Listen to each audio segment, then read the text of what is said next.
When you think of the United States and the country's most popular tourist destinations, Florida's one that's always at the top of the list.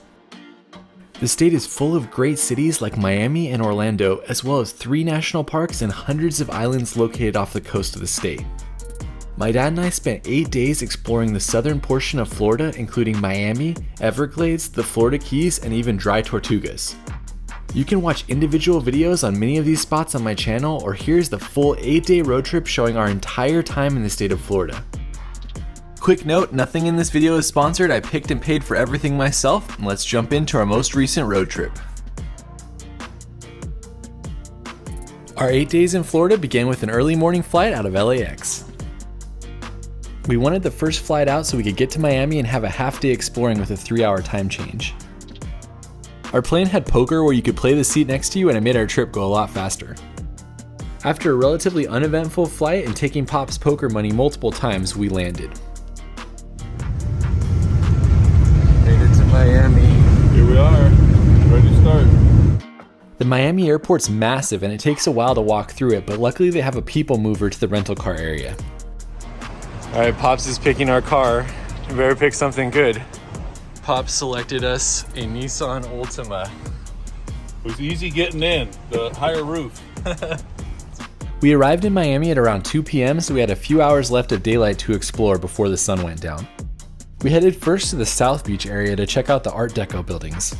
I'm sure you guys remember Pops, so we're here in Miami and we're about to do 7 days road tripping the southern portion of the state. Our goal for the first half of this trip was just to explore as much of the Miami area as humanly possible in the 3 days we had. The South Beach area of Miami is one of the top tourist destinations, known for the architecture on the historic buildings that line the street and the beautiful beach that's right across from it. There's a great walking and biking path here that runs right through the middle of both of them, and you can either pop over to the beach or walk over to the buildings. Miami Beach is known for its colorful lifeguard towers that line the beach, and there's 36 of them along the sand. They began to appear in the 1990s, and since then they've become a popular landmark in the area. It wasn't that nice of a day for the beach, so we just took in the views and then walked back over to the Art Deco area. This area is only 1 square mile, but it was added to the National Historic Register in 1979, and it includes over 800 significant structures. Many of the buildings were built between the 1920s and the 1930s, and they're amazing to see both during the day and at nighttime when the nightlife really lights up the city. The South Beach area was a great introduction to Miami, as it was fun to see tourists and locals both out enjoying the area. You can even see Muscle Beach as you're strolling down the walking path. We headed south along the beach as our goal was to get to South Point to watch the sunset before heading to dinner. After walking past a bunch more of the lifeguard towers, we made it to the most iconic, which is the red and white one near the jetty at South Point. Here you have massive condos on one side and the Atlantic Ocean on the other. When we got there, it started raining on us for about 5 minutes, and then when it cleared, there was a double rainbow out in the ocean.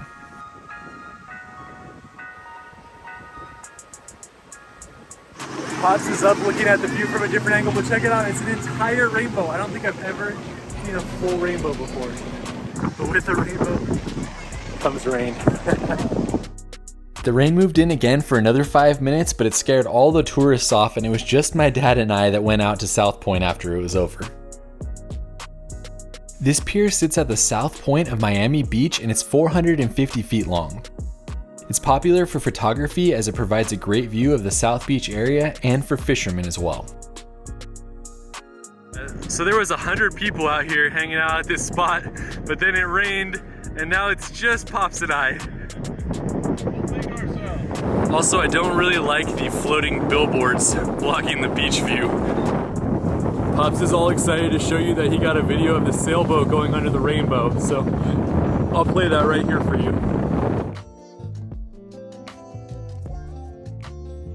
After soaking in all the views by ourselves and watching the sunset over Miami, we decided to head on towards our dinner spot. Parking was pretty expensive here, so we paid for parking near the Art Deco district and then just walked everywhere, including back to our car after dinner. After watching the sunset, we are heading on to Joe's Stone Crab. Hopefully we'll be able to get a spot. We didn't get reservations, but it's supposed to be one of the best places to eat in Miami.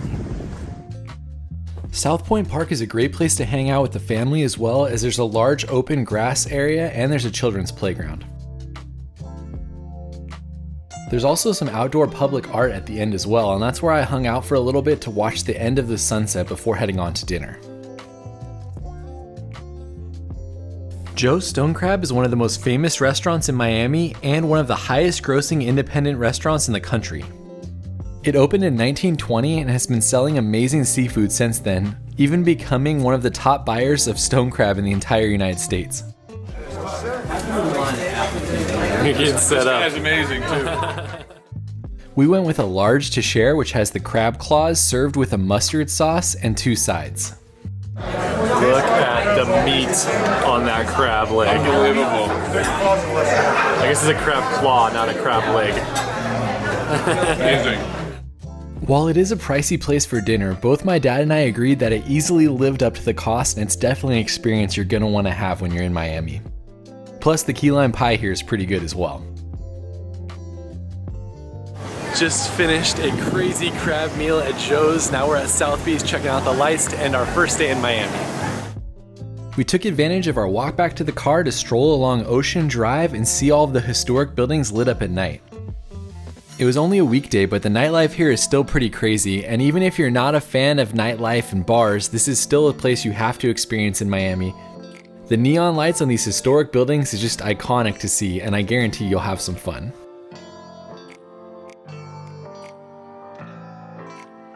Just like that, our first half day in Miami is done. See you tomorrow. Today we are heading south to the Everglades, but we're getting a bagel first.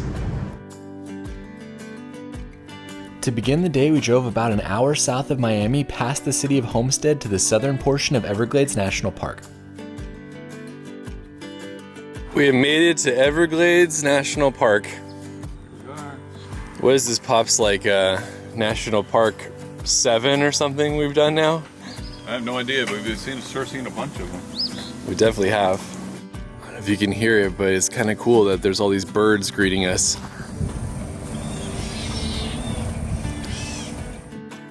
After driving past the Everglades sign, our first stop was at the Ernest F. Coe Visitor Center.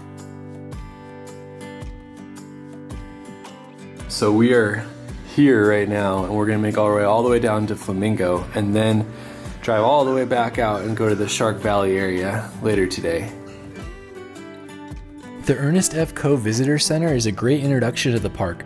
It has exhibits on everything from water to the park's history to the difference between alligators and crocodiles. I definitely recommend trying to understand the landscape of the Everglades, as it's crazy as just a few inches of elevation can make a huge difference in the landscape.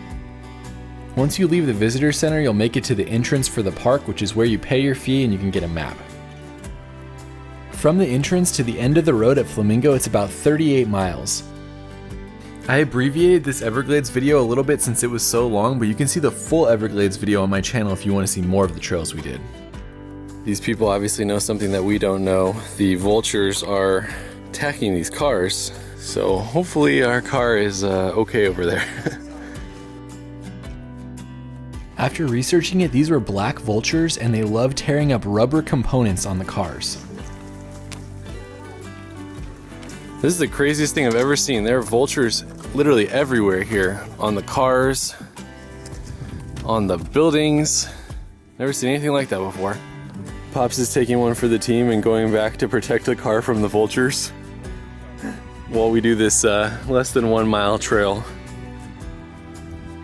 There are 2 trails in this area, and the first that we headed out on was the Anhinga Trail.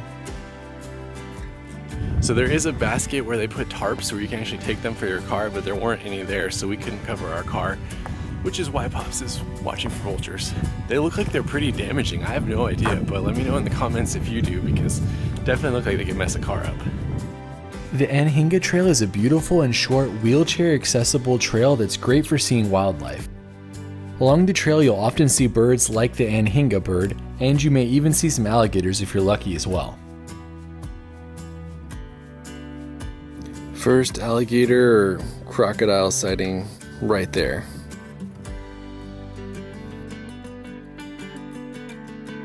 After about 1/10 of a mile, the trail connects with an elevated boardwalk that lets you walk through the Sawgrass Marsh. This is the most popular trail in the park outside of the Shark Valley area, as it's one of your best places to see wildlife.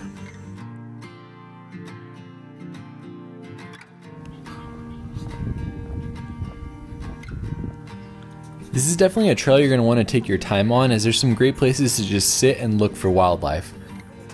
If you're into birds, there's definitely a lot of birds to see, and they said the winter months are some of the best times to see birds in the park. Pop sent me this photo of another person's car, so apparently it was a good idea that we had somebody watching for vultures. The trail continues on the elevated boardwalk before it connects back up with the road that takes you back to your car. On the way back, I was looking down at my phone texting Pops, and someone was like, "Hey, look up," and there was an alligator right next to the trail. So thank you, kind stranger.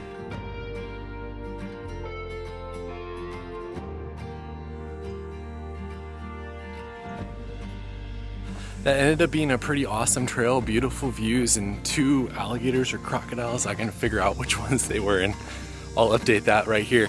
But overall, great, easy trail for the whole family right in the park.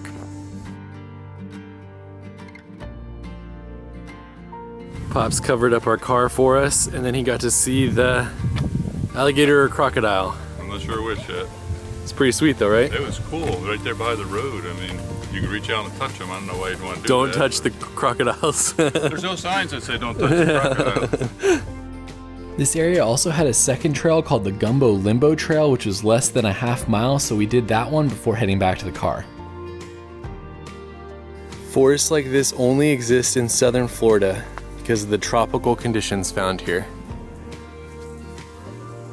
It's crazy that these little areas of water, it says that it's the decaying matter that kind of creates a hole that the water stays in, and it gives the wildlife a place to get a drink when it's dry. This is the strangler fig. This tree right here is the Gumbo Limbo that the trail is named for.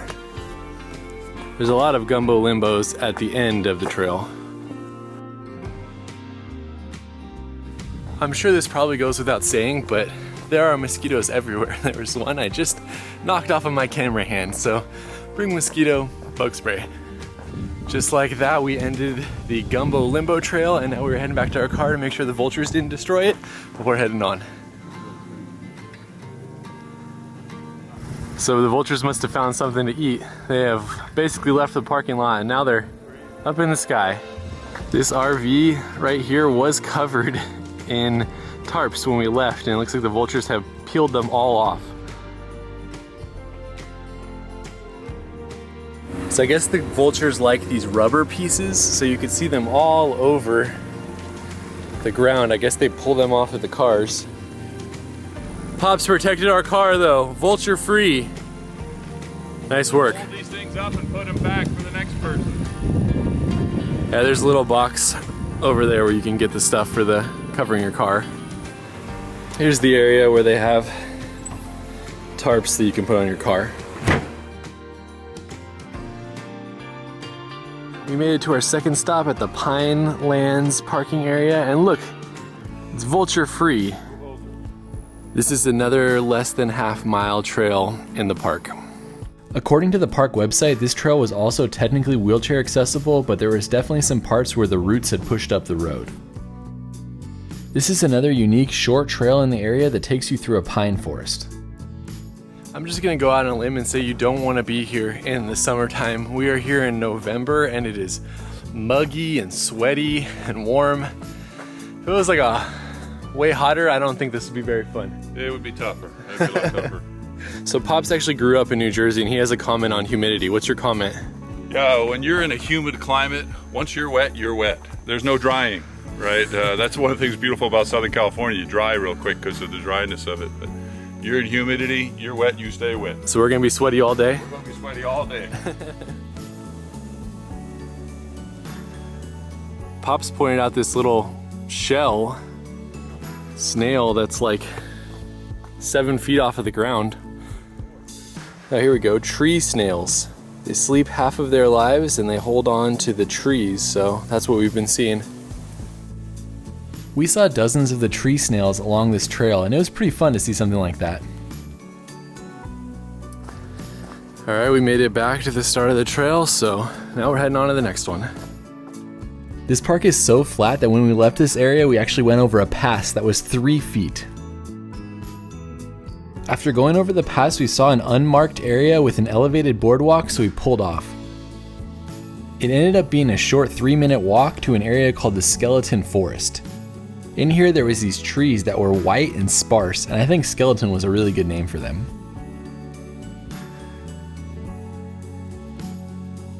Five minutes drive later, we were at the second most popular trail in this section of the park.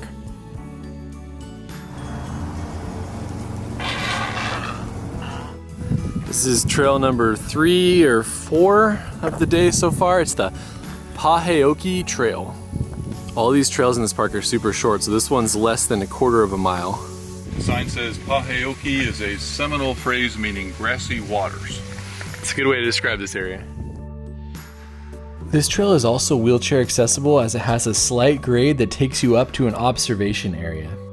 It's beautiful to see the water and the grass stretching out in front of you. Yeah, you can see we're only about 6-8 feet off of the ground, but it is technically an overlook in this area since it's so flat. We have made it to the overlook. There you go, grassy waters. Grassy waters. Nothing but grassy waters out there.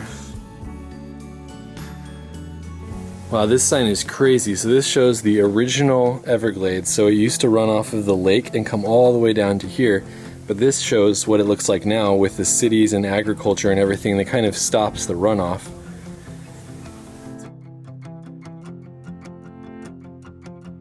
This part of the trail is probably another great area to see birds, but we didn't see any wildlife when we were there. After another quick drive, we made it to the next short hike in the park. Up next we got the Mahogany Hammock Trail, which is less than a half mile, and what's cool is that they call these area hammocks because it's kind of like a tree island out in the middle of the Everglades. These hammock areas are fascinating as they're technically contrasting ecosystems that grow just a few inches elevated above the wetlands. So there's that little tree island in front of us, and this is the quote-unquote river that we're crossing to get into it. This half-mile trail is wheelchair accessible as well as you're on another elevated platform.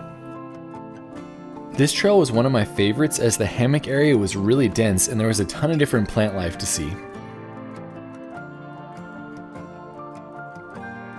So what's interesting about this park is that even though it seems visually similar at a lot of the different trails, there's a ton of different intricacies that you understand when you read about them. Especially because this park is basically only a few feet of elevation like across the entire thing, so even changes of 6 inches or a foot can make a big difference. As you walked around, you could see those little pockets of water we showed on previous trails that collected water for the dry months and that animals could come drink from.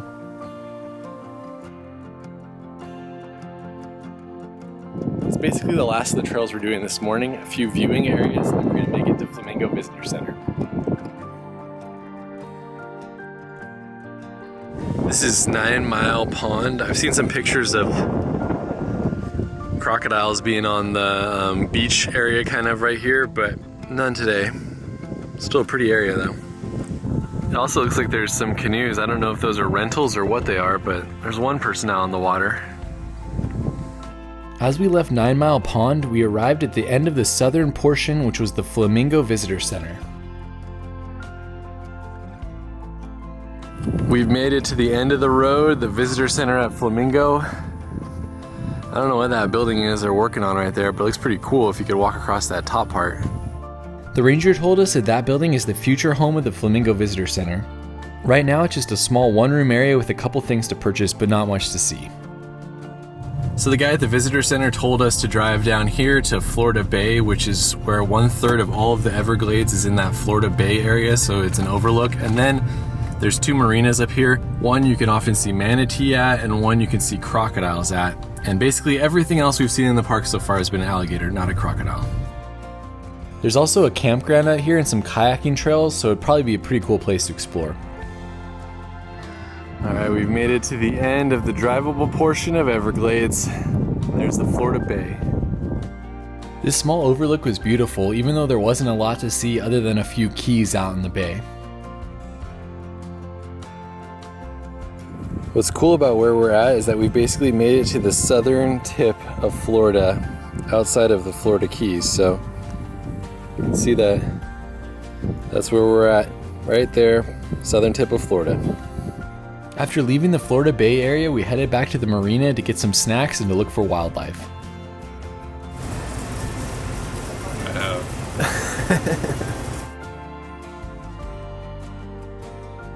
General store is a great place to get food or snacks or coffee, and then you can also rent kayaks here, and there's often manatees in the harbor over there.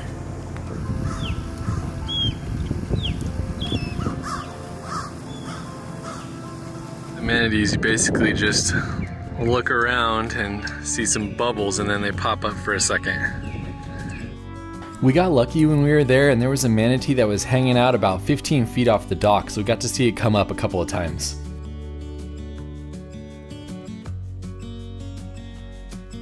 There was also some sort of hawk there sitting on the sign, and a crocodile out in the distance.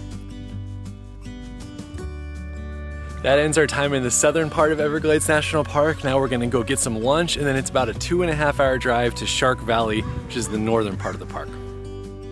We actually didn't head to the north section till the next day, as that's when I could get the Shark Valley tram tickets.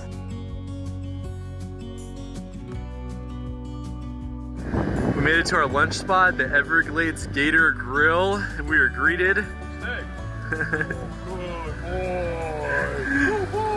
by a nice gator. Pop says that he's had gator before. We're just gonna go in here and see what the top things are and just get those.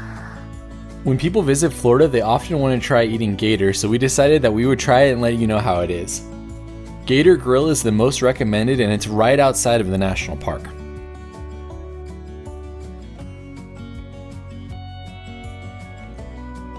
So we got the gator bites with the sauce that comes with it, and then we got the gator tacos. Figured that we're from California, had to try gator tacos. Cheers. It's good. Tender, has a good flavor. I like it. All right, so Pops is just going straight gator bite. Kind of like a chewy steak. Chewy steak? Not is that a good thing? Not as flavorful as steak. Sausage makes it a little better, but it doesn't have like that really nice flavor that you get like from beef. After leaving the Gator Grill, it's only a 5-minute drive to Robert's Here, which is a fruit stand and roadside attraction you definitely do not want to miss. This is the southernmost purple martin house in the United States, whatever that means. Robert's Here is a fruit stand that specializes in rare and exotic fruits, many of which are actually grown on the property. They're most known for their milkshakes, which come in a range of flavors including key lime and even dragon fruit. This place is so well known and even has its own book. After ordering your milkshake, be sure to head outside and check out all the animals they have in the back area.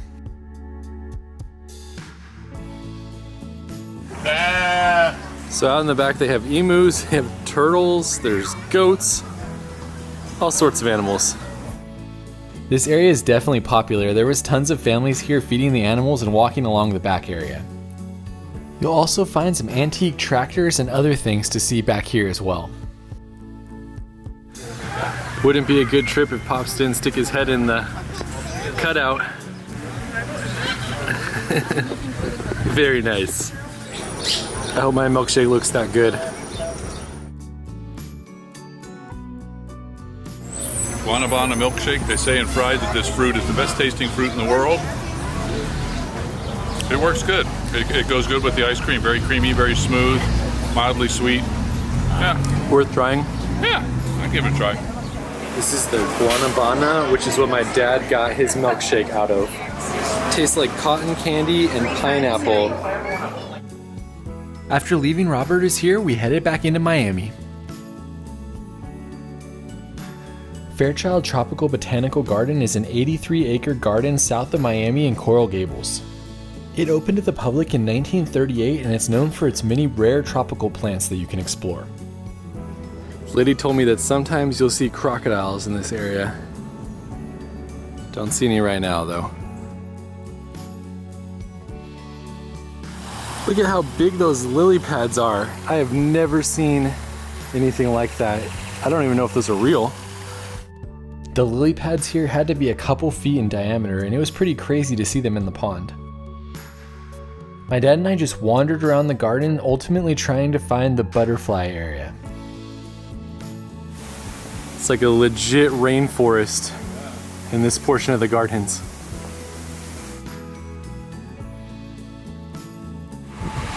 We are entering the butterfly garden.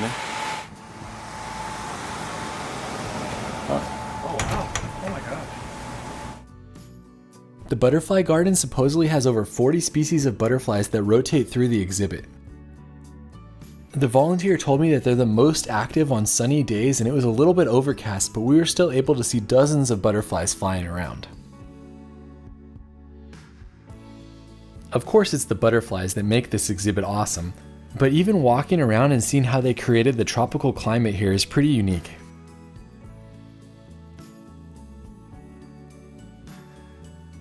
After exiting the exhibit, we explored the garden for another 30 minutes before starting our way back to Miami.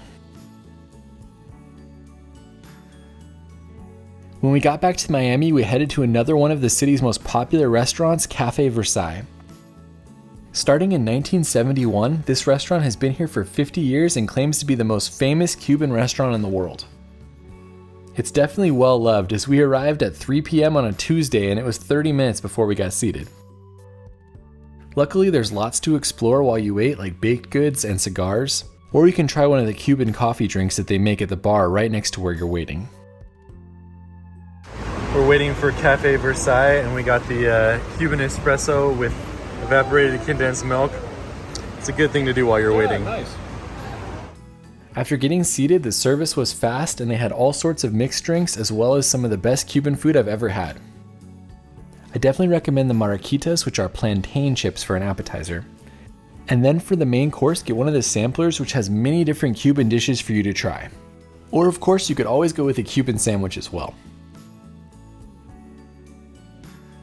Heading back to the hotel, that's it for day 2 of our trip to Florida.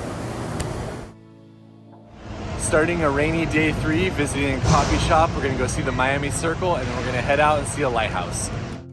The Miami Circle is a National Historic Landmark believed to have been created by the Tequesta people over 2,000 years ago. It's a 38-foot diameter circle with holes cut into the bedrock, and it's one of the only evidence on the East Coast that we have of a prehistoric permanent structure that was cut into the bedrock. It's crazy to see this historic site surrounded by massive buildings and yachts. You can't even see the site itself as it's covered to protect it, but it's still pretty cool to learn more about the history of the Miami area.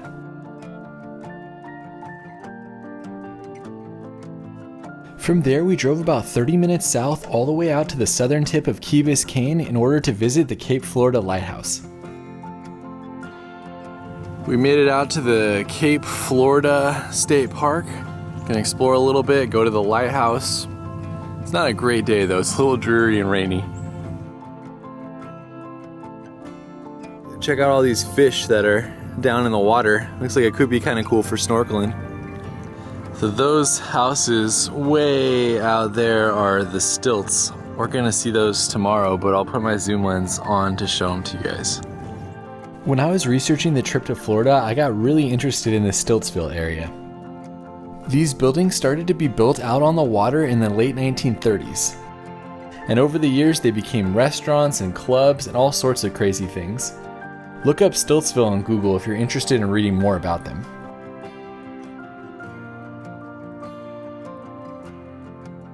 We were basically the only people in this state park in the early morning. It was a weekday and it had been raining, so apparently it wasn't too desirable. It ended up being great as we got to walk around, see some wildlife, and just soak it all in. Eventually, we made our way around to the lighthouse, which was built in 1825 and is one of the oldest buildings in the Miami area. When we went, they were giving tours 5 days a week at 10 and at 1. Unfortunately, we weren't there when the tour was happening, so we just walked around the exterior, but we weren't able to climb to the top. This is the old cottage for the lighthouse keeper, and then there's the lighthouse right there. Even without being able to walk up in the lighthouse, it was still fun to explore this area. The old lighthouse keeper's house and then walking down the main walkway towards the lighthouse were both beautiful.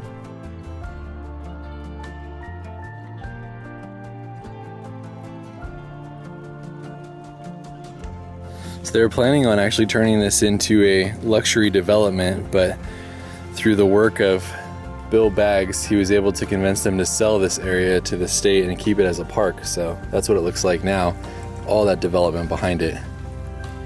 There's also a cafe here and a beach if you want to spend more time at this state park. It's not a very nice day today, so that's why there's nobody out here taking advantage of the beach, but pretty cool beach with the lighthouse in the background and lots of sand. Be sure to let us know how this beach is in the summertime since it's not great today, but for us, we're heading back to downtown Miami.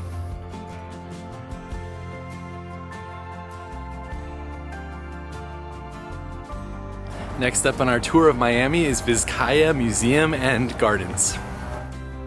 When researching some of the best things to do in Miami, Biscayne comes up time and time again. This amazing mansion was built between 1914 and 1922 for a cost of over $15 million. The mansion has an Italian Renaissance Mediterranean revival style, and it's absolutely incredible to tour. This house was supposedly the first to have a telephone in the entire county. It's like that's the little telephone area right there. You can walk all throughout the property, go in the many different bedrooms and living quarters, and explore the 10-acre garden that sits outside.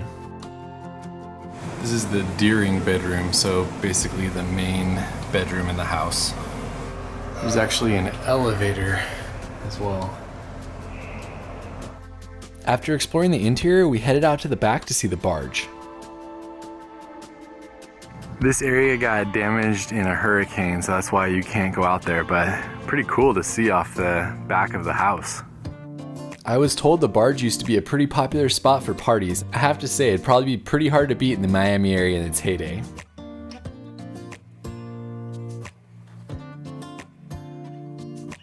That's where we were at this morning. The lighthouse is way out there on the end. All that was left for us at Biscayne was exploring the 10-acre gardens. Just like the rest of the house, this was immaculate as well, and you could easily spend a few hours exploring here.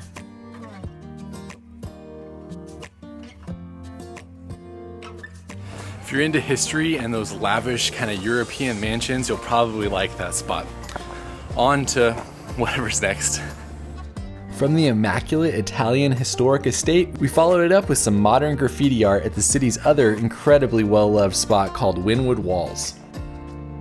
We've made it to the Wynwood Walls area of Miami, which is one of the most popular areas for tourists, and it's a popular spot because of all of the street art that you can see all around. Our server at Joe's Stone Crab told us about how the Wynwood area is a place he wouldn't have even stepped foot in 10 years ago. I don't know much about that myself, but he said that the artist revival here over the last 5 years has been pretty crazy, and that the Wynwood area is a loved tourist spot now in the city of Miami. After purchasing a ticket, you can enter the Wynwood Walls Outdoor Museum. This is a collection of graffiti and street art that revolves every 3 to 5 years. Most of the pieces are outside, but there's different interior areas where you can walk in and see other pieces that are on display. Wynwood Walls began in 2009, and since then, according to their website, they've covered over 80,000 square feet of wall. The area has brought some of the best graffiti artists in the world to come and contribute. I loved this type of thing, so I really enjoyed walking around the Wynwood Walls. After leaving Wynwood Walls, be sure to just walk up and down the surrounding streets. There are so many different art pieces painted on the surrounding walls that you definitely want to take the time to walk around and see them. We continued exploring the Wynwood area and made our way about a quarter mile over to the Salty, which was a donut spot that came highly recommended. If you've been watching these videos for a while, then you know that I love donuts more than basically any other food item. I go out of my way anytime I hear that there's an amazing donut shop in a place that I'm visiting. The Salty easily gets my recommendation, and we went with the brown butter salt cake and the cornflake milk and honey donut. Both were pretty incredible. From there, we said goodbye to Wynwood and headed over to Little Havana. Named after the largest city in Cuba, Little Havana is a cultural center right in the heart of Miami. I recommend just grabbing a parking spot and exploring Calle Ocho. Here you can walk up and down the streets, see all the colorful shops, grab yourself a cigar, get some food, and just explore. As you walk up and down the street, be sure to check out all the roosters they have on display outside of the restaurants. Plus, there's a Walk of Fame you can see and Domino Park where many games of dominoes are being played. I had never seen a McDonald's as colorful as the one I saw in Calle Ocho. If you're looking for another sweet treat, be sure to go to Azucar and get some of the ice cream they have there. I recommend the Abuela Maria, which has guava chunks, cream cheese, and cookies in it. It was so good, and I wouldn't leave Little Havana without trying it. On your way out, if you want lunch, go to Sandwich to get a Cuban sandwich. I was told by a guy in line these are the best sandwiches in Miami. How they are. You've had them all. That's really good. All right, my turn. Best sandwich in Miami. I'm not upset about that. That is a good sandwich. We grabbed our sandwiches to go and headed out to the northern part of Everglades National Park. We made it to Gator Park and we're gonna do an airboat tour. It was a rainy weekday in Florida, so it wasn't too busy, and we grabbed tickets for the next tour. We are on the 2 o'clock tour in 15 minutes. The tour was about 45 minutes with 25 minutes on the airboat and then 20 minutes in a wildlife show after. We loaded into the airboat with about 25 of our closest friends and set out for the tour.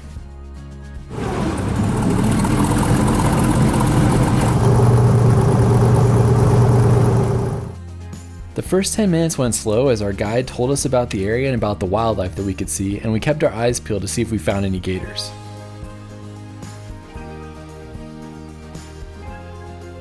Eventually we hit the open water and our guide hit the gas and we started flying through the marshland.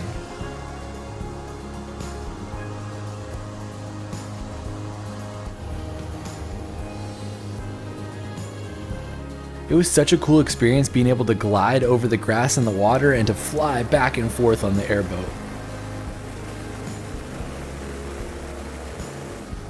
After racing around for quite a while, we slowed down again to look for alligators.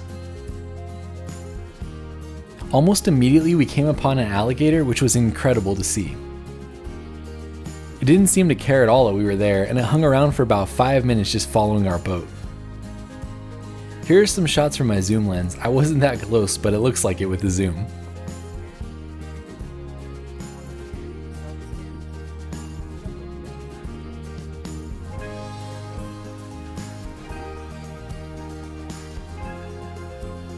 Eventually we said goodbye and headed back to where we boarded the boat.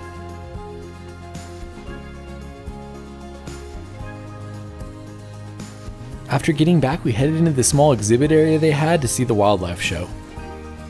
What'd you think of the airboat tour?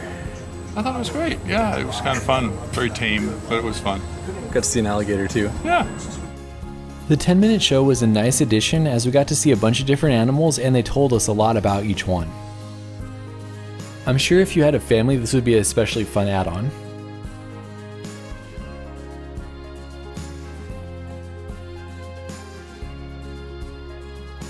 Finished our airboat tour and the alligator show. A little cheesy, but overall, pretty fun. On to our last spot in Everglades for the day. From Gator Park, it was a 15-minute drive to the Shark Valley Visitor Center, which is one of the most popular areas in the park. Entering Everglades National Park again. Alright, we made it to our last stop in Everglades, Shark Valley, and we are going to do a Shark Valley tram tour. You can either rent a bicycle or take the tram, but it's 15 miles and we had a long day, so we're just doing the tram. We arrived about 30 minutes before our tour, so we took the time to explore the small visitor center before it started. Alligator and crocodile skulls. What are alligators up to? Swimming, waiting, walking.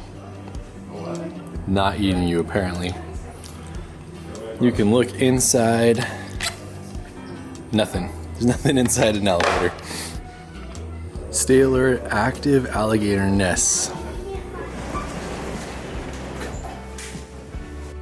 Getting ready for our tram tour. Yeah, this is gonna be great. The tram tour from Shark Valley takes about 2 hours to complete, and it's honestly an amazing way to see this part of the park. I imagine if you take a bike, you might miss a lot of things as there's no one to point anything out for you. Along the entire tour, we had a guide who was telling us about all the different things that we were seeing and stopping for any animals that we saw. We saw dozens of birds and quite a few alligators during our time on the tram.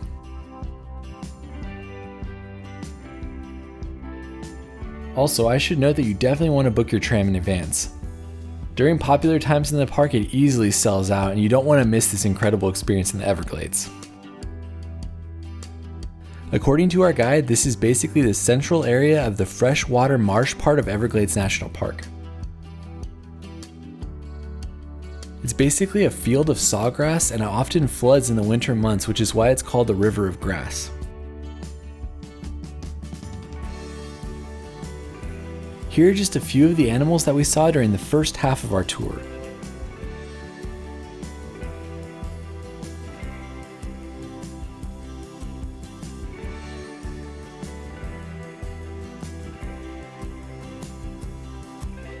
At the halfway point of the tour, you'll arrive at the Shark Valley Observation Tower. Our guide gave us about 30 minutes to explore this area, including walking up to the top of the tower. The tower was built in 1964, and it was part of a project that was designed to modernize the national parks before their 50th anniversary. This is the sister tower of the one in Great Smoky Mountains National Park on top of Clingman's Dome. Check it out, there's an alligator right below us. The tower is technically the highest point in Everglades National Park, sitting at a whopping 45 feet above the ground. It's said that you can see up to 20 miles away from this vantage point since it's so flat.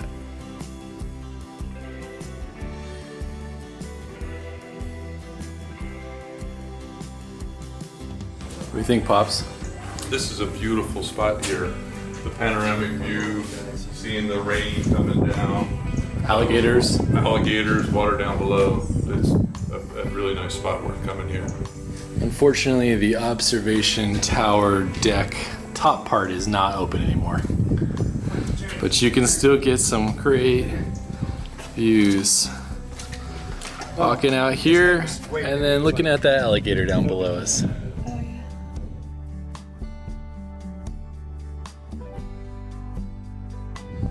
Now we're heading back to our tram for 45 minutes back, finishing our time in Everglades National Park.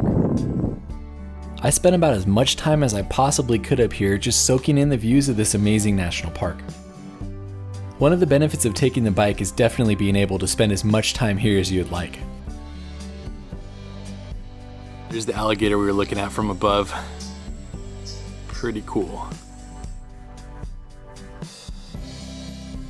What's cool about this tower is it's the sister observation tower to Clingman's Dome, which was in Great Smoky Mountains National Park. If you want to see that one, check it out right here.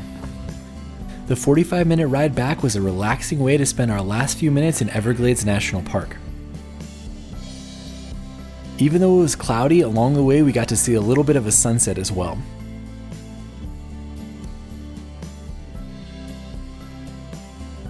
Here are a few of the animals that we saw on the way back.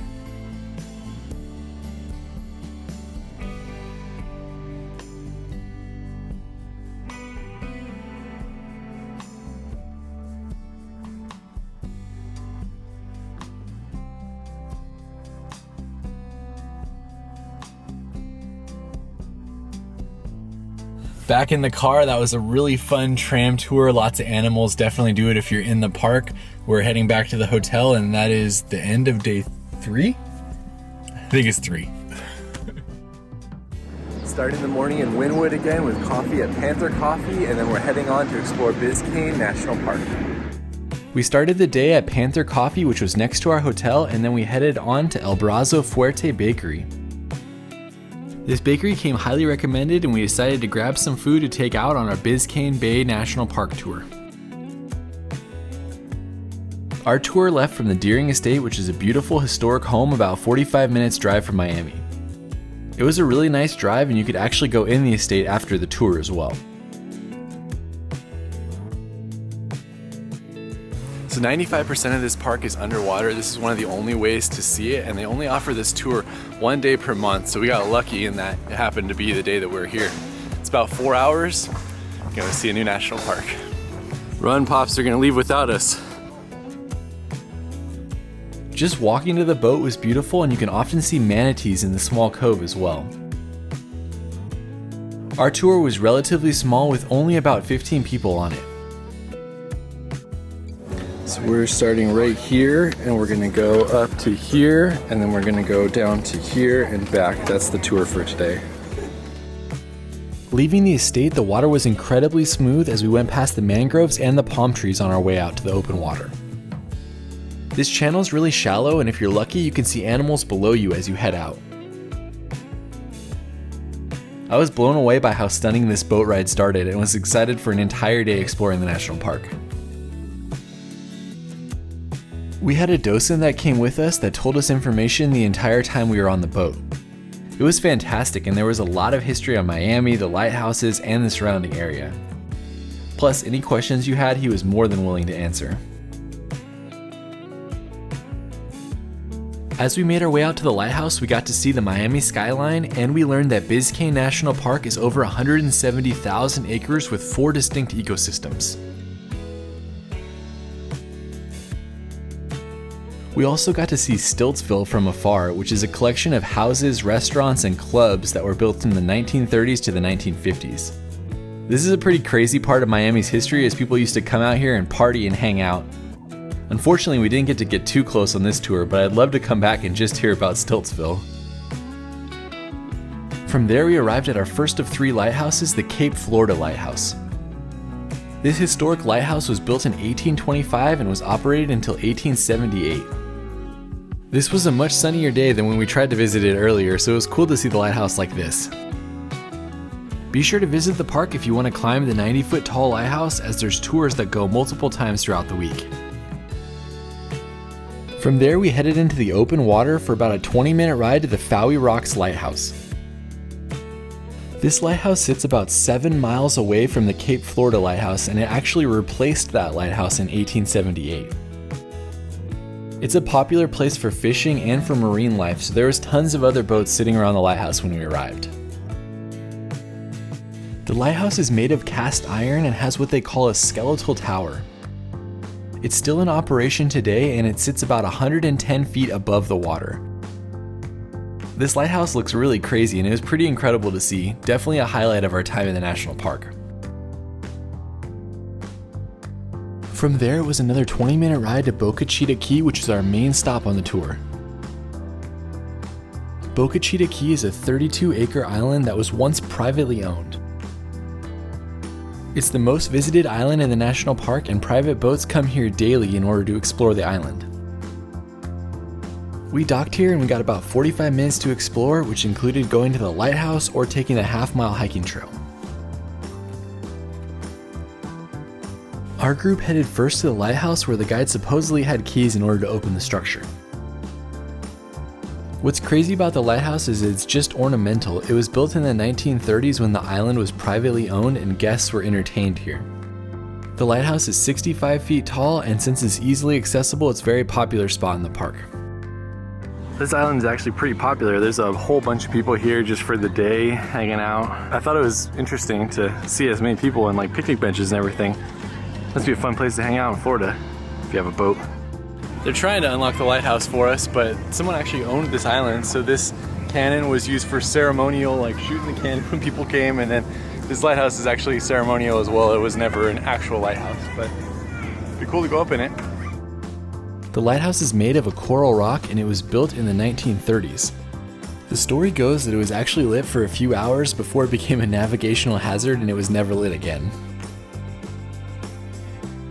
So unfortunately, they locked the lighthouse in a weird direction so they can't get the key in, so we don't get to go up to the top of the lighthouse, which is a bummer. At least for the moment. Maybe they'll figure it out. Yeah, maybe on the way back, but we're gonna go do the little loop around the island. There's a whole bunch of campgrounds on the island as well, and a bathroom. So it's a nice place to stay. Do note that there's no running water and you have to pack out what you pack in.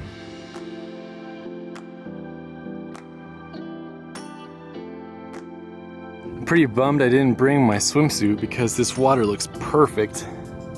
The city in the background. Look at all those fish right there.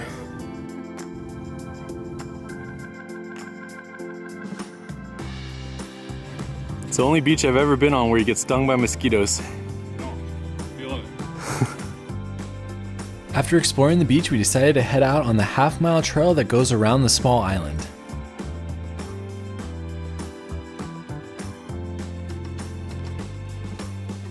So the way my dad feels about going in caves is basically the same way he feels about mosquitoes. So I'm going on the trail by myself because there's a lot of mosquitoes. The trail began right where our boat docked and it made its way right along the coast of the island. The mosquitoes weren't too bad in the beginning, but they get worse later.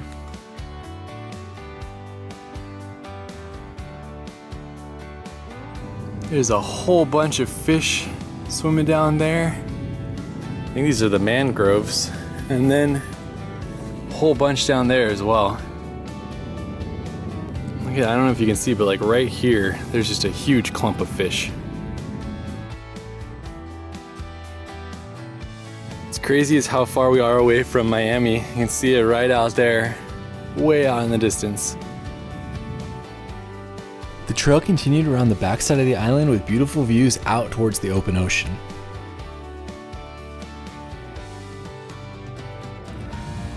Little crab. There was even a couple little beaches you could hang out at back here, but I was trying to escape the mosquito gauntlet I had found myself in. Alright, I finished the trail. My dad was right. It's like mosquito death alley. Basically ran through there because there were so many mosquitoes, so probably not worth it unless you want to see the whole island. So yeah, bummer we couldn't go up in the lighthouse. Trail didn't really have any views. There was like a little bit of a beach, some places where you could see some fish. But overall, cool time on the island, even though we got eaten alive by mosquitoes. And this is definitely a pretty fun trip. By the time I finished the hiking trail, we had to get back on the boat for our ride back to the mainland. It was only a 30-minute ride back, and it was a beautiful and relaxing way to end our trip in Biscayne National Park.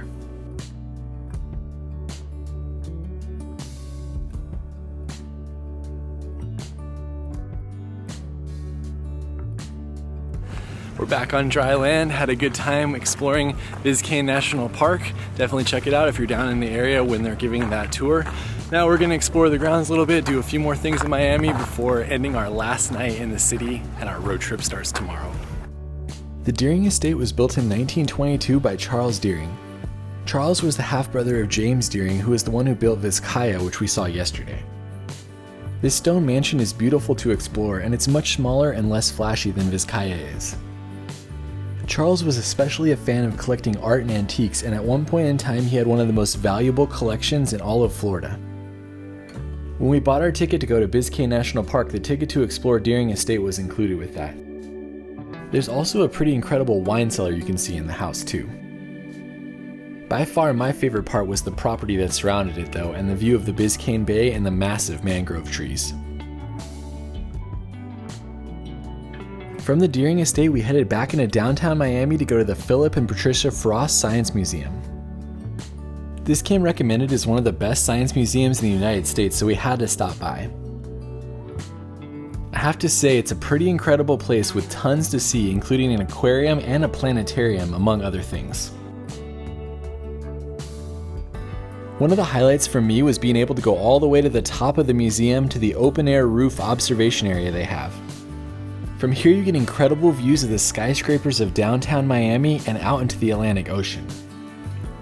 It was worth the price of admission for me just to be able to take some photos up on this deck.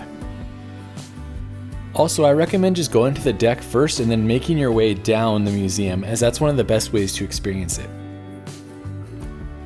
As you make your way down, you'll be entering the aquarium part of the museum, and will be surrounded by many different fish tanks featuring fish from the local area and beyond.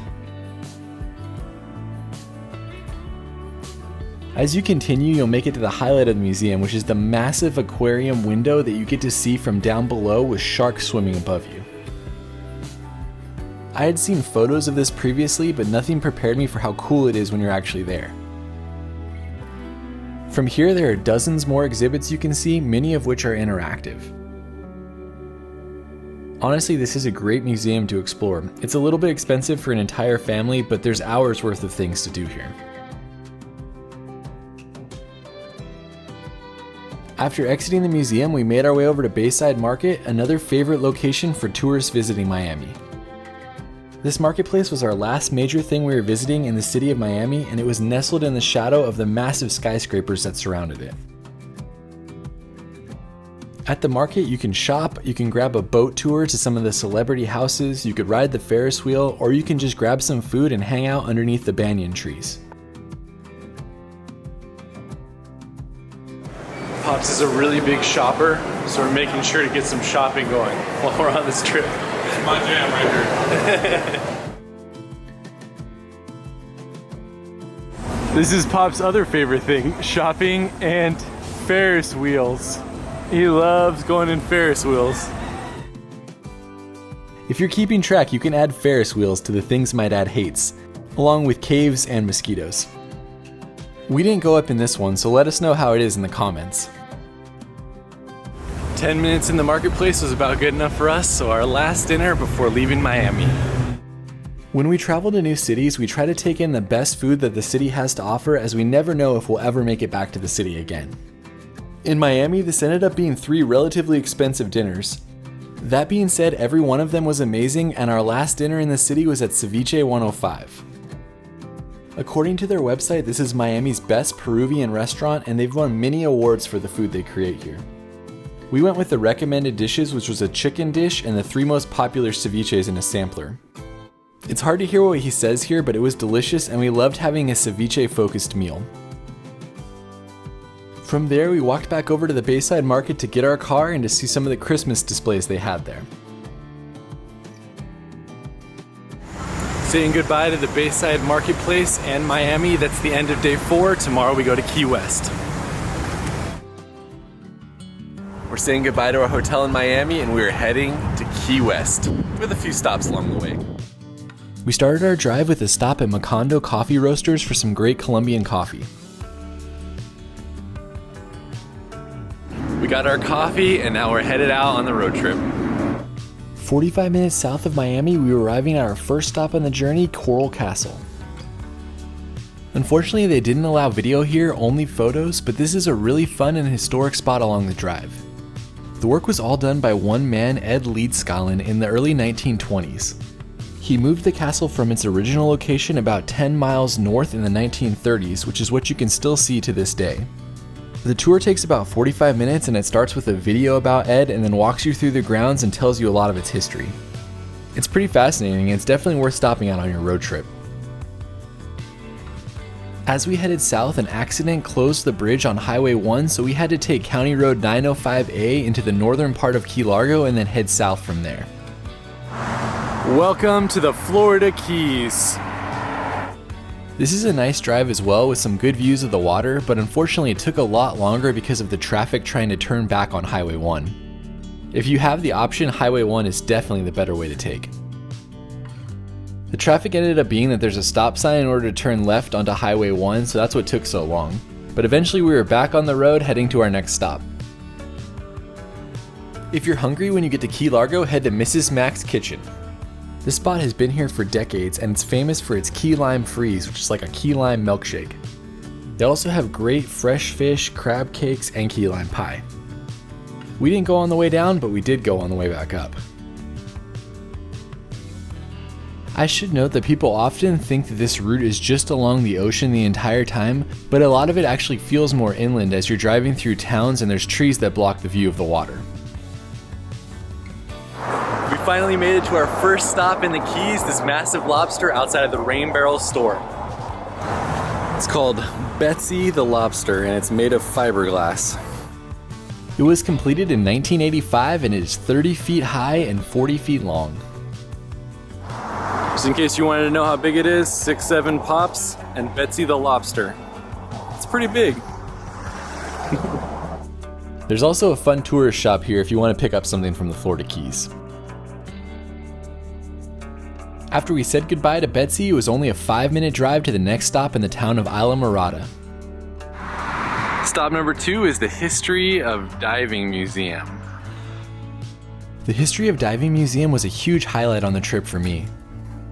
I was honestly shocked by how much this small museum had. The museum opened in 2005 and supposedly the collection has diving gear from over 30 different countries. The exhibits in the museum are well laid out and have some interactive components like how long you can hold your breath. Not very long. It's fascinating to see how much the diving equipment has grown over the last century and some of the innovations they used to dive in the early days. Check out this room that has all of the different helmets from different nations. It's pretty incredible to see. It's worth the price of admission just to see this room, I think. They also have a show you can watch back here as well. I spent another 20 minutes exploring the rest of the museum, which included a cool aquarium and exhibits on some of the deep sea suits they use.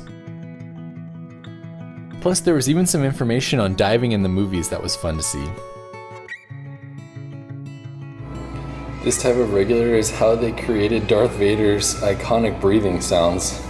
It's crazy.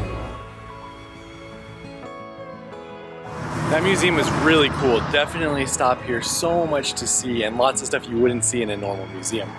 Now we're heading on to a brewing company, I think. Only 3 minutes drive from the History of Diving Museum brought us to the Florida Keys Brewing Company. Florida Keys Brewing Company has been there since 2005 and has a great relaxed vibe, and it's definitely a place you'll see people congregating on the weekends. This is the Florida Keys Brewing Company. This is the Iguana Bay, which is their most popular beer. We tried the IPAs and the Iguana Bay, but I actually really like this unique flavor. Plus, it's a cool spot to hang out, so definitely check it out on your road trip. While you're at the brewing company, you can actually walk down to the Hurricane Memorial if you're interested. This memorial is dedicated to the 408 people that lost their lives in the hurricane in 1935.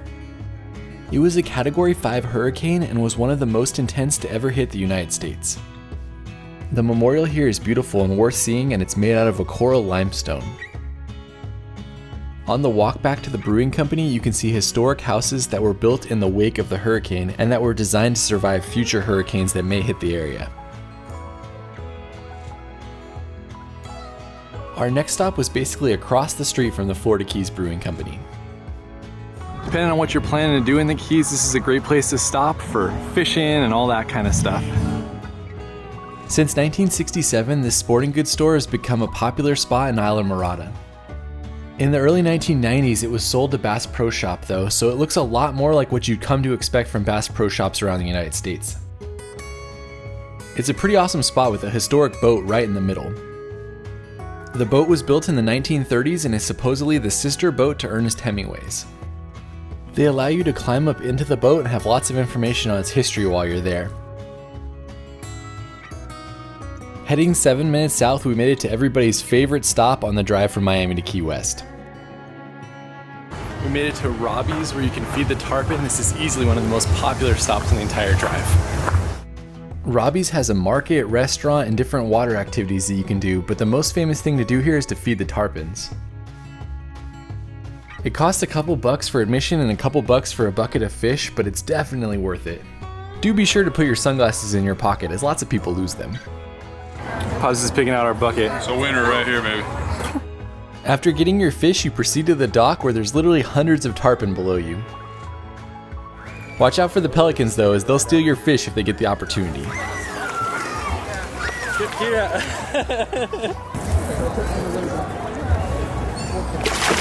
Oh, sweet.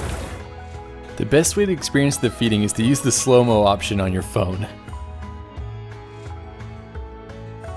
We had all these crazy, massive fish right here.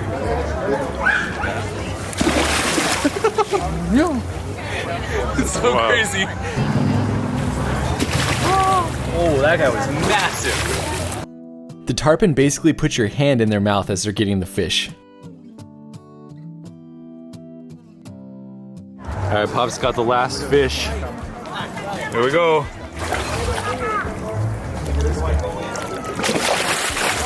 Sweet. That was awesome. Bye, tarpon. You gotta stop here. That's a lot of fun. That's really fun. My whole hand was in his mouth. Didn't bother me at all. I think it's safe to say that's probably the best $6 you'll spend on your drive to Key West.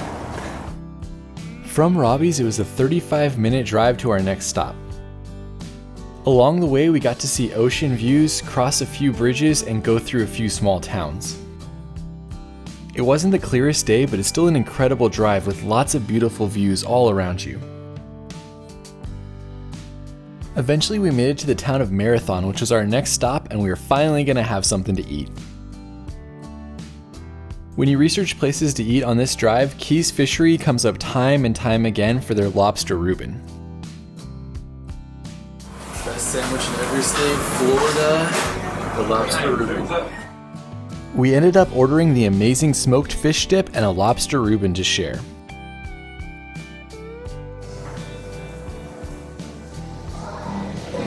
Alright, Pop is gonna try the famous lobster Reuben. Lobster Reuben.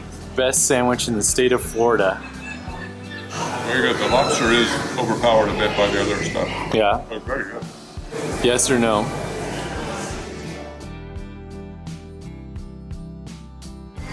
My turn with the lobster Reuben. Pretty good. I don't know if it's $30 good. It's pretty good. I would say that's worth trying at least once. It was big enough that my dad and I could share, plus the smoked fish dip and the key lime pie were both excellent. So definitely don't miss this spot on the way down. You can decide for yourself, let me know in the comments. Another great spot in Marathon is the Turtle Hospital, which opened in 1986. They work to rehab sea turtles and return them to their natural habitat. You can take a tour here to see the sea turtles, but we weren't able to do that on this trip. As we're leaving Marathon, we saw a manatee and a shark. How could you not stop? Plus, you never miss an opportunity to have Pop stick his head in something. Especially as cool as this. Pops is getting eaten by the great white. This is commitment to the pose right here. Well worth the stop. There's a woman manatee back here that's fallen over as well. Leaving Marathon brings you the drive's most well-known landmark, 7 Mile Bridge. There's a pullout on the right before you get on the bridge if you want to get out and look at it from below. We're now driving over 7 Mile Bridge, which is a popular landmark on the way to Key West. That over there is a pedestrian bridge, but it was currently closed, so we are just heading over. The original 7 Mile Bridge was created in 1912 as a railroad bridge. After it was damaged by storms in 1935, it was recreated for automobile use. The current bridge was built in the 1980s and has become a popular tourist attraction and has been featured in many movies. The old bridge was turned into a pedestrian bridge which can be used for fishing and even walking on today. As you cross the bridge, keep your eyes peeled on the right for Fred the Tree. The Australian pine is a local favorite and basically defies nature by growing right out of the old bridge.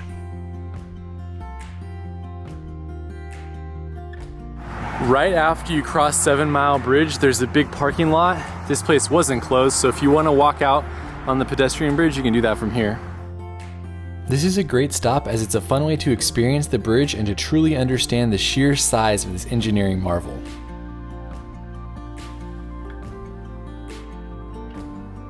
An old man in the sea. So yeah, you can walk out on the bridge, do some fishing, whatever you want to do.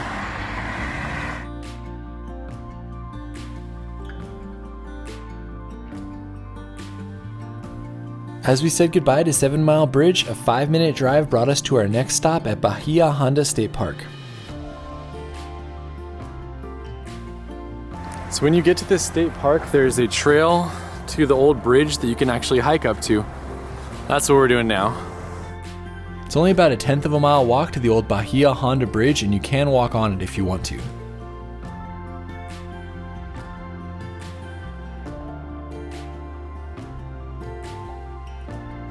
After about 5 minutes of walking, we made it to the old bridge.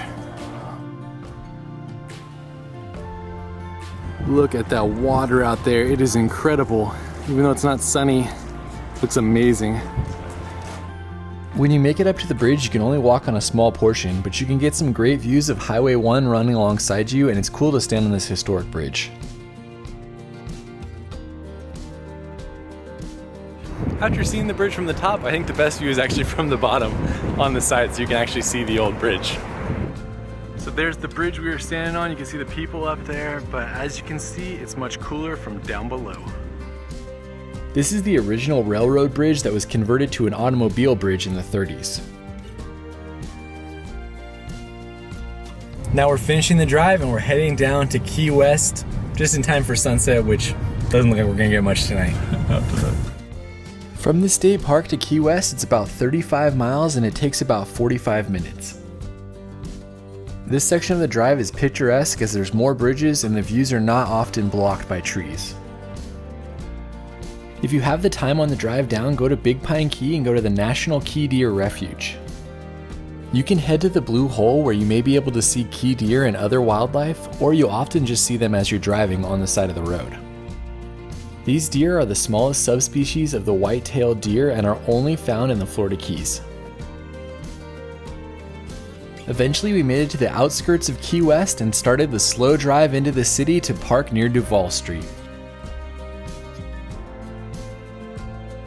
Duval Street is the nightlife capital of Key West. We thought it'd be a fun place to end our road trip. So we made it to Key West, but in order to end our trip officially, we are going to the mile marker 0 sign.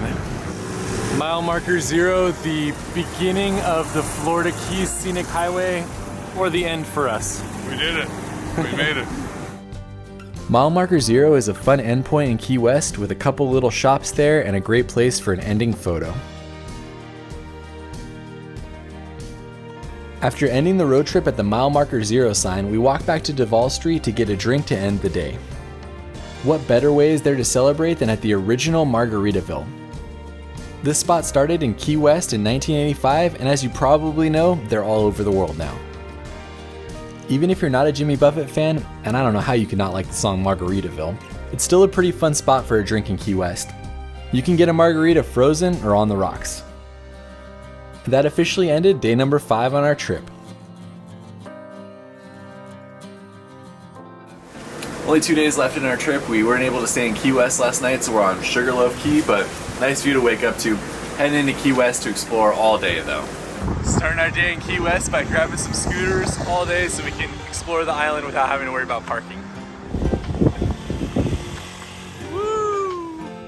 Scooters are a great way to get around Key West as parking for regular cars is expensive and difficult to find. This is the famous sign that everybody takes pictures in front of. It's at the Cuban Coffee Queen, just in case you're looking for it. Every time I go to Key West, I go to Cuban Coffee Queen multiple times. They have great coffee, good sandwiches, and it's just a fun spot for breakfast, especially to be able to see the Key West mural. Coffee's excellent. Sandwich is good. It's also next to Mac's Sea Garden, which is a fun tourist shop to walk around while you're waiting for your drink. Also, you'll see a lot of Conch Republic stuff here, and definitely read about that online as the history is pretty unique. From Cuban Coffee Queen, we headed over to Mallory Square next. Mallory Square is home to the Sunset Celebration every night, and it's a plaza located at the end of Duval Street that has many museums and other attractions. Be sure to check out the Memorial Sculpture Garden, which has 39 bronze sculptures of different people who are influential to Key West. A couple of the most well-known are Ernest Hemingway and Tennessee Williams. Pops, look. Little baby chicks. After exploring the sculpture garden, be sure to head over to the Shipwreck Museum. I've been a couple times and this is still my favorite museum in Key West. This museum tells the story of Key West's connection to shipwrecks and how the industry grew the city. There's over centuries of history here, including a lot of information on the wreckers. If you're interested in the wreckers, my dad has a recommendation for a book he read that he loved, learning all about their history. Also, one of the highlights is being able to see an authentic silver bar that was taken from one of the wrecks. They even let you try to pick it up if you want. Here's an original view of Mallory Square in Key West in 1838. When you're at the museum, be sure to go up to the lookout tower, which is where we're heading next.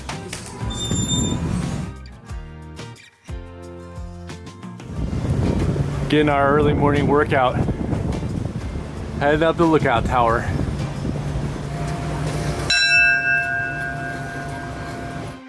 The lookout tower is 65 feet above the museum and provides an amazing view of downtown Key West.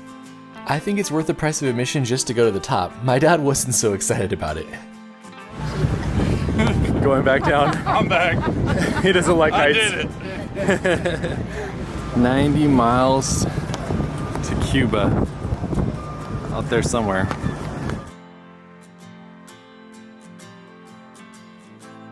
After heading down from the tower, we left the museum and walked around Mallory Square a little bit more. There's lots of historic buildings and points of interest to see here. Plus there's an aquarium here as well that I've never been to, but let me know if you've been in the comments and what you think about it. If you're taking scooters like us, there's scooter parking all around Duval Street. It's relatively easy to find and there was always a spot for us, but I do imagine on a busy weekend it could be hard to find parking.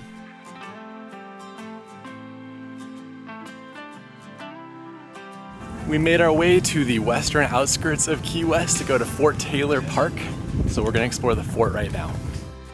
Fort Zachary Taylor was a Civil War era fort that began construction in 1845.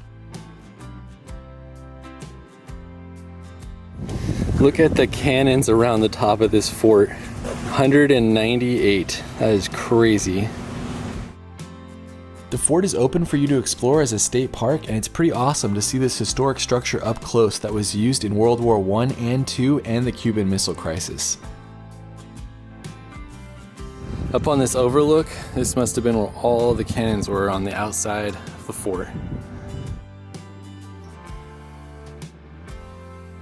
One side of the fort is completely made of brick and it reminded me a lot of Dry Tortugas. Here there's many different windows that the cannons could look out through and there's a moat out in front of you. You'll see tomorrow when we go to Dry Tortugas how much these look the same. While we were hanging out at the top of the fort, we got to see this massive iguana sitting in the tree right in front of us.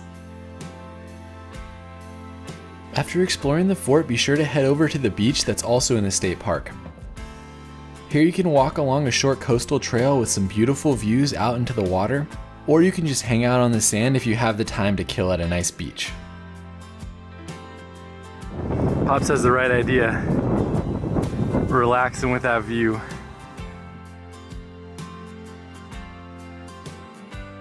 After leaving the fort, it was on to our next stop and probably the most popular area for a tourist photo, the southernmost point marker. If you want a photo with the southernmost point marker, be ready to wait. When we were there was probably 45 people in line and it was just a random weekday in December. We made it to the southernmost point in Key West. So in case you don't want to wait in line, you can just get a picture with the back of the southernmost point. Still the southern point, but this is the back of it. We decided not to wait, so we just grabbed a quick photo. Also, Pops got recognized here, and it was his first time ever being recognized from YouTube. Also, if you don't want to wait, you can get a picture with the southernmost point bar, which is just a miniature version, no line. Next to the point, there's also the southernmost house in the continental United States. It is pretty funny that it seems like there's a lot of areas that are actually more southern than the point, but I get it, it is a cool tourist photo and definitely a fun spot in the city. From there, our next stop was Ernest Hemingway's home and museum. Be sure to note that it's $17 and no credit cards are accepted. We didn't know this, and so we spent a good 20 minutes trying to find a place to get cash. Once you pay to enter, you're free to walk around the property and inside of the buildings. However, they do have tours that start pretty often, and it's definitely a great way to experience the house and to understand a lot more about Ernest Hemingway. We took the tour, and I highly recommend you do it if you're there as well. This house was built in the 1850s, and Hemingway lived here with his wife from 1931 to 1939. While he lived here, he was into boxing, had a few cats, and frequented the bar Sloppy Joe's. Hemingway in 1924, 1927, 1928, 1961. You can still see many of the descendants of his original six-toed cat roaming the property. There's the lighthouse that we're going to next, right there. Don't leave without going up into Hemingway's writer's room. Here he wrote The Snows of Kilimanjaro and other stories while he lived in Key West. Here's the cat cottages for all of the cats that live at Hemingway's house. That's a pretty fun little tour, especially if you like cats. There's lots of cats all around. Now we're heading on to the lighthouse. The Key West Lighthouse and Lightkeepers Museum is directly across the street from Ernest Hemingway's house. Let's see if we can get Pops to the top of the lighthouse.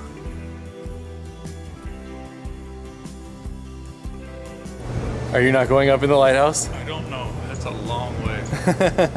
Check this out. It is a spiral staircase all the way to the top. After looking at the spiral staircase, Pops decided he did not want to go up to the top of the lighthouse. This lighthouse was built in 1848 with 20 additional feet added to it in 1894. The spiral staircase is a little crazy as it kind of moves as you're walking up. Made to the top, and there is the light right there.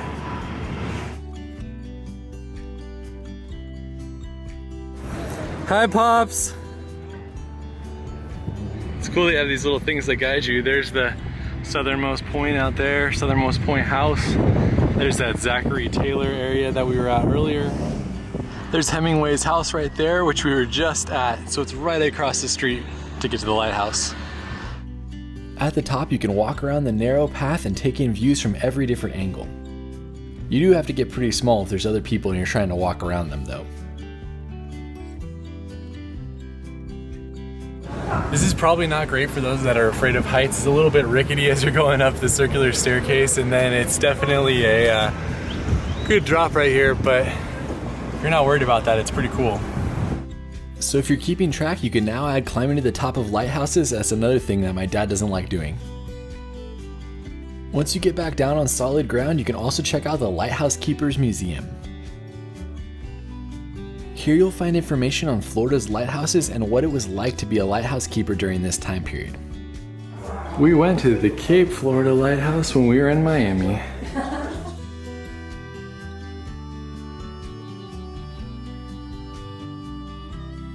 Alright, it's like 3 o'clock and we haven't eaten anything since our half sandwich for breakfast, so we're gonna go find something to eat for lunch, dinner, whatever it is. For lunch, we headed over to Garbo's Grill, which is right off Duval Street. This little Airstream serves up some killer hot dogs, fish tacos, or even Korean burritos. We got a burrito and a hot dog, split it down the middle, and we both really enjoyed the food here. From Garbo's Grill, it was a short 5-minute walk to Truman's Little White House. We didn't have time to take the tour here, but we wanted to go see the grounds and just explore a little bit. This was the winter house for President Truman, and he came here many times while serving as the President of the United States. You're free to walk around the exterior, and there is a small 2-room museum that you can see without taking the tour as well. From Truman's White House, we grabbed a parking spot near Duval Street and decided to walk around a little bit and try some key lime pie. On the way, we went to Captain Tony's Saloon, which is the oldest bar in Florida and which was where Hemingway used to drink at when he lived here. It used to be called Sloppy Joe's when Hemingway drank there, but Sloppy Joe's is now located down the street. To get our key lime pie fix and do a very unofficial review, we selected 3 places to go to and got a slice at each one. Pops and I decided we couldn't leave Key West without trying key lime pie from many different places. This is the first one. And this one claims to be the most legit of all of them. Made here at the store. Oh, that's outstanding. This is the extra tart one. It's really nice. So we're gonna do all three and then we'll give you our favorite at the end. This is the Key Lime Pie Company. Not too sweet, good tart. Graham cracker crust is nice. It's a good start. All right, here we are at place number 2, the Key Lime Pie Bakery. Outside, they do say they're the birthplace of key lime pie, but who knows? Who made the first key lime pie is hotly debated, so basically every place said that they started it. Key lime pie number 2 has roosters that are very interested in our review. And we just met the chef who made this. You have to wait 1 day before you can eat it because it has to get cold. So here we go. That is really good. Very different than the one we just have. Much more limey. Limey. And it's not like creamy, like milky creamy. It's more of a different kind of creaminess. But this is really good. Round 2. It's really good. The tartness of the lime. Oh man, it's gonna be hard. That is yummy. The rooster would like to be a part of our key lime pie test. So we learned that the first place was a no-bake method, the second place was a bake method. Pops is saying he likes the bake method better, is that correct? That's correct, and it seems like it's an easy recipe to make yourself. You got some lime juice to take home with you to make your own pie. So we're going to place number 3, the final verdict. Key lime pie number 3, Kermit's Kitchen. Here we go. You can watch how they make the pie right here outside the store.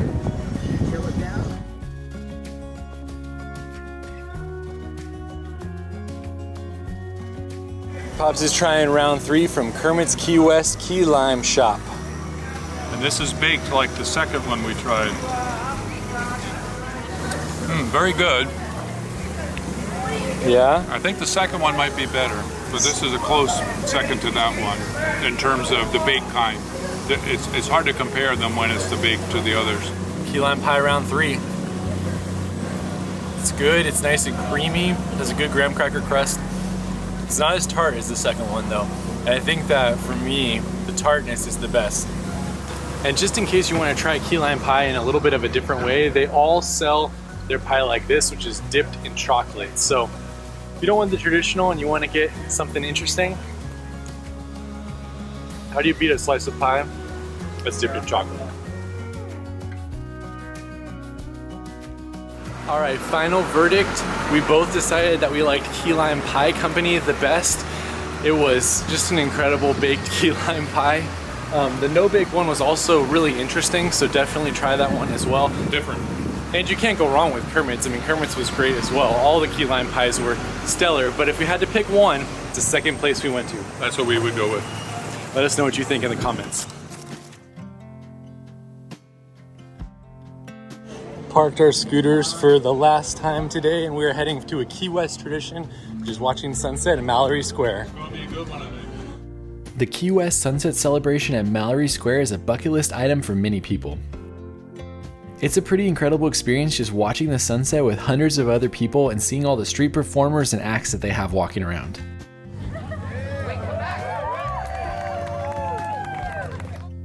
About 45 minutes before the sunset, people start lining up and grabbing their spots along the pier. My dad and I just walked up and down, taking it in from all the different angles and watching the street performers. It was an incredible sunset, and we got really lucky as it had been dreary the last few days of our trip. Overall, this is an experience you definitely have to have if you're in Key West. You could even take it up a notch and go out on one of the boats we saw passing by us, as I have to imagine that'd be a pretty epic way to do the sunset as well. We just had our first sunset celebration in Key West. It was incredible just to watch the sunset with like hundreds and hundreds of people. Really cool experience. If you're down here, you gotta do it. That is the end of day 6. This is the last morning of our trip, and we're walking over to the harbor to get on the ferry to go to Dry Tortugas National Park. We stayed in a hotel that was only about a 15-minute walk away, but if you need to park, you can park at one of these structures down here. It is around $32 for the day though if you have to park in them. And then that's where we're going. Key West Ferry Terminal. We are going out on the Yankee Freedom. They recommend that you get there at least 30 minutes before boarding, so that's what we did, and we got checked in and then just waited for our time to get on the boat. The boat wasn't running at full capacity and there was a lot of indoor and outdoor seating while you waited. Pops made a Cuban Coffee Queen run. It's good stuff. Prepare for the bumpy ride. Sandwich. There were 4 parties on the standby list trying to get on the boat, and unfortunately none of them got on, so definitely book a ticket in advance if you're able to. You wouldn't want to come all the way out to Key West and not be able to get on the boat. The normal boat that they used for this was in the shop, so this was a similar boat, but if you go, it might be a little bit different. When you board, they give you breakfast, and then they actually give you lunch when you get to the island as well. There was a lot of seating both inside and outside, but we opted to sit outside. Also, there's a cafe if you want to buy additional drinks or snacks while on the boat, and they gave us some papers to read about the history of Dry Tortugas if you're interested. The boat left promptly at 8, and we slowly made our way out of the harbor. It was pretty cool to get a view of Mallory Square and some of the other popular spots at Key West from here as well.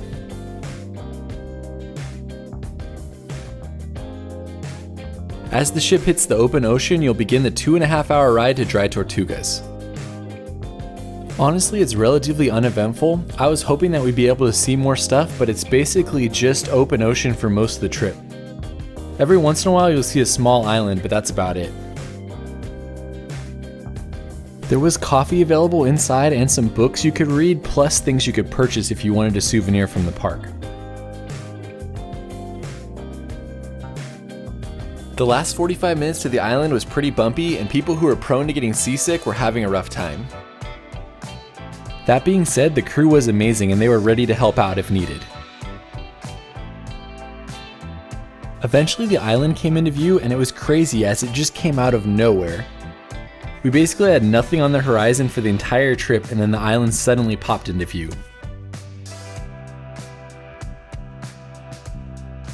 Our approach took us around the backside of the island first before docking on the south side.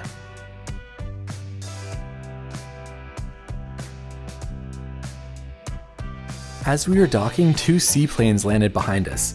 This would honestly be an amazing way to get to the island, as it only took about 45 minutes instead of 2.5 hours, but it was also double the price, which is why we did the ferry. We arrived at the fort at around 10:30, and we had until 3 o'clock to explore. There was a tour that you could go on, or you could just explore everything on your own.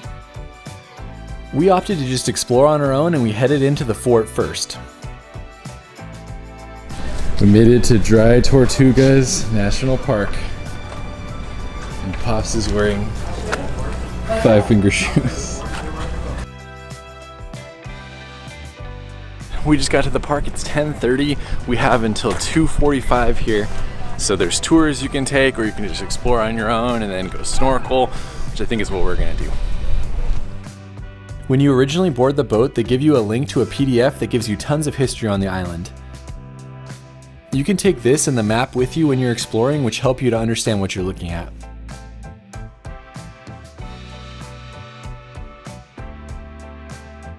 So all these little rooms right here are known as casemates, and this is where they put the cannons if they were going to shoot out. There's all along the entire downstairs, and I think some of the other floors they have these. A lot of the history talks about how horrible this place was for the prisoners and for the guards as well, as there was not a lot of food and it could get really lonely out on the island. This is Dr. Mudd's cell. He was the most famous prisoner that they had when this was a prison. Dr. Mudd was part of the group that assassinated Lincoln, and he was the one who set John Wilkes Booth's leg. This was his cell that he lived in while he was a prisoner here, and there's lots of information known about the island because he wrote many letters back home while he was here. He was eventually pardoned because of his help with the yellow fever epidemic that happened in the fort. So this is interesting too. I'm assuming this is just salt from the salt water that's seeped in and dried that you can see all around. Salt everywhere.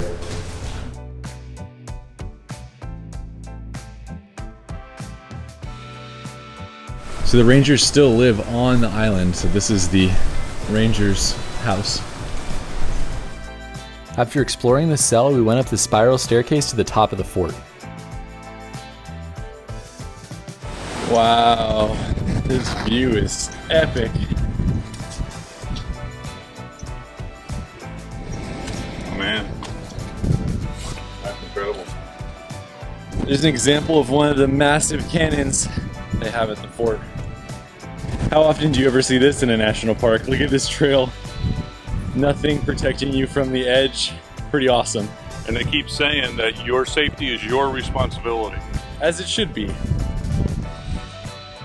As we got to the upper part of the fort, we were blown away by the amazing views that we had.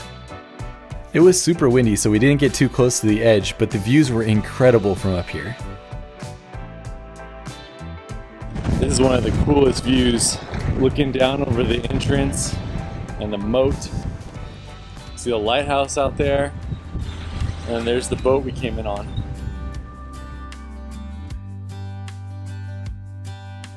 There's a piece of coral right there. They said the coral was actually used to make the mortar. Crazy coral up here. I have to say, this is easily one of the most unique national parks I've ever been to. Incredible. Fort Jefferson is actually an unfinished fort that was made with over 16 million bricks. It's the largest masonry structure in the Western Hemisphere. The iron lighthouse you see here isn't the original one. It was built in 1877 as they thought it would survive a blast better. On the site where the fort now stands, there originally was a lighthouse and a house for the lighthouse keeper. This was built in 1826 and it helped boats to navigate the surrounding reefs. The area was picked for a fort because it was close to both Cuba and Key West, Florida, and it was a central area that ships would go through in the Gulf. This place is incredible. The man-made moat that surrounds the fort is one of the coolest things I've taken photos of in the last few years. It was so unique to see the way it split the two different colors of water. A track where they can roll the cannons right here. Oh, look at how it pops and how massive this cannon is. These cannons are known as 15-inch Rodmans, and they could shoot a 432-pound projectile over 3 miles. They were left behind because of their immense size.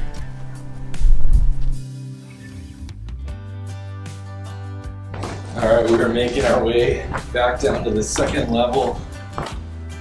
As we explored the inner part of the fort, it's a lot more of the same with the big brick arches that lead to these amazing window views. You can see that because of the drips, it's actually forming like a cave formation. It's like a little stalactite and the start of a stalagmite right here. After I left this area, there was actually a plaque about cave formations that said that the rainwater dissolves the lime and creates these formations we were seeing.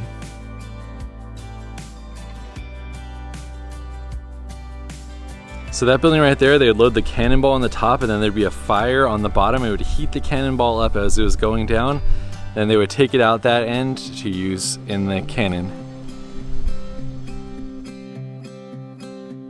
One of the major buildings still standing was the powder magazine storage area.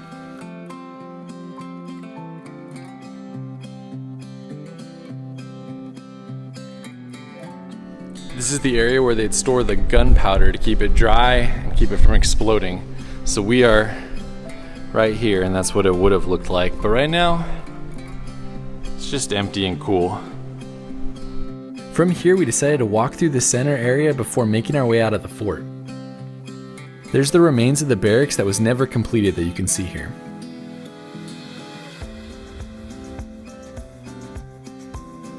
So we're standing right here, and look at this building, the barracks that would be right in front of us, and Never completed. Nothing is here.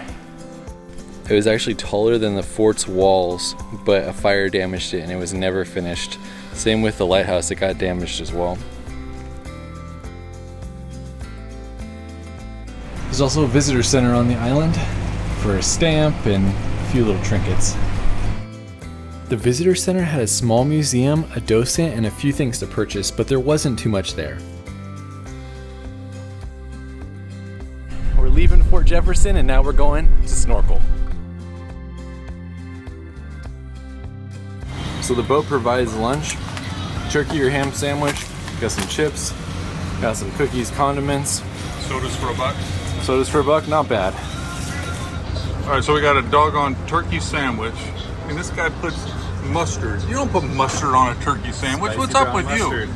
What? Spicy brown mustard. You don't put mustard on a turkey sandwich. Ask the comments. Comments? Yeah, comments are gonna be Brown with me. mustard on turkey sandwich. It's nice to have the lunch included, and the snorkel gear is also included as well. You just pick it up when you want to use it. All right, we got our snorkel gear and we're setting out for a could be cold snorkel adventure. There's camping on this island if you're interested. I bet it'll be pretty awesome and pretty remote. Here's the reef we're going off of the south shore. We're gonna go over to there and check that out and then go along the moat. Got the snorkel gear, ready to find some fish.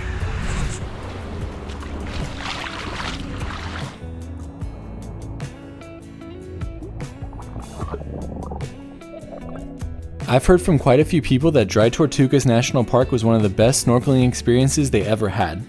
Unfortunately for us, it was so windy that the water was really choppy and became really murky. That being said, we still snorkeled for the better part of an hour and we saw a ton of fish, especially along the moat. Here's some clips of the fish that we saw, and I have to imagine that if you go on a clear day, this is a pretty epic experience.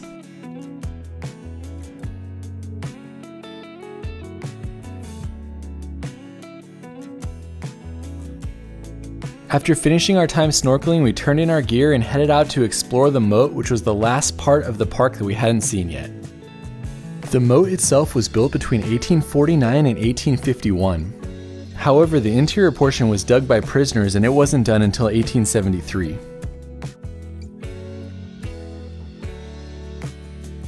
Unfortunately, the moats actually had some storm damage, so there are complete sections that you can't cross. If you want to see the entire moat, you have to walk to it from both sides of the fort. With about 45 minutes left before we had to get back on the ferry, this is what we did. We walked past the snorkeling beach, saw a bunch of birds, and continued around the fort to see the other section of the moat. On the way over to the other section of the moat, we saw a whole bunch of hermit crabs and a beach that was full of bricks. It was crazy to have a full 5 hours on the island and to feel like I still wanted more. Alright Pops, what do you think of Dry Tortugas? This place is freaking amazing. Oh my gosh, it's so just beautiful. But then that they have this fort in the middle of here and the history behind it with Dr. Mudd and everything. It's just a fascinating place. It takes a bit to get here, but once you get here, you'll be happy that you came. It's amazing. 2 thumbs up? Absolutely, 2 thumbs up. After walking on this section of the moat, we went back to the ferry for the 2.5-hour ride back to Key West.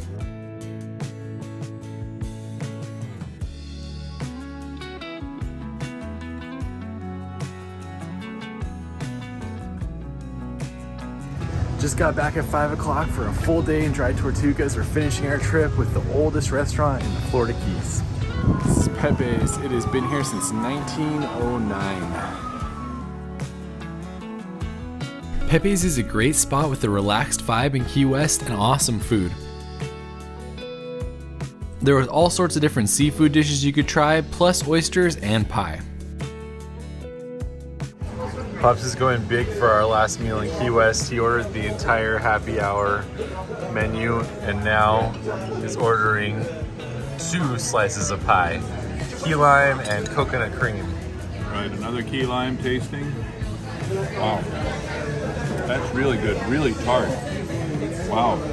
Did we just decide that we just like key lime pie? Because everywhere we say as well. That's a Pops recommends a good key lime pie here. Pepe's is Pop's new favorite place in Key West. On the menu and liked it all. 2 thumbs up from Pops. For the last day of our Florida trip, we got up early in the morning, grabbed some donuts at Glazed Donuts in downtown Key West, and then began the drive back to Miami. We had an early plane to catch and we had already had a pretty crazy week, so we didn't do too much on the way back. So we pulled off on the drive back to Miami to say thank you for watching this road trip with us. We always appreciate it. It's so much fun to see all the comments and everything. So let us know what you guys think of Florida. We will see you on the next video. Thanks for watching this road trip video. Be sure to subscribe so you can see the next one where we visit all the national parks in Utah.